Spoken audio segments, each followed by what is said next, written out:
દોસ્તો, તમે ગમે તેટલા સારા હશો અને તમારું મન ગમે તેટલું પવિત્ર હશે, પરંતુ આ દુનિયા તમારા માટે તે જ વિચારશે જે આ દુનિયાના લોકોના મનમાં હશે, તેવું જ વિચારશે તમારા માટે. તમે કેવા છો તે નહીં વિચારે. દોસ્તો, તમારી સામે જે બીજાઓની નિંદા કરે છે ને, લોકોની વાતો કરે છે, તે બીજાઓની સામે તમારી નિંદા જરૂર કરવાના. એક વાતથી યાદ રાખો, જે તમારી સામે નિંદા કરે બીજાની, તે બીજાની સામે તમારી નિંદા જરૂર કરે છે.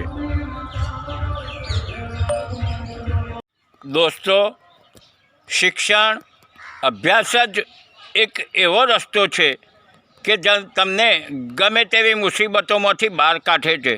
ગમે તેવા સંકટો હોય, ગમે તેવી મુસીબતો આવે, તેમાંથી બહાર નીકળવાનો રસ્તો તમને અભ્યાસ, શિક્ષણ બતાવે છે.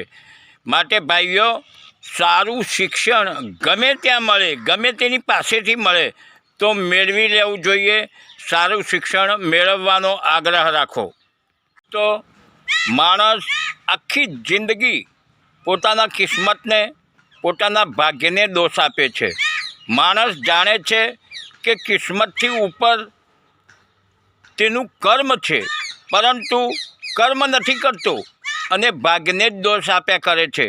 તે જાણે છે કે કર્મ કરવાથી જ બધું મળે છે, પણ કર્મ ન કરે અને ભાગ્યને દોષ આપે, ક્યાં ચાલે? કર્મ કરો તો ભાગ્યમાં બધું જ આવશે, કર્મ નહીં કરો તો ભાગ્યમાં કંઈ નથી.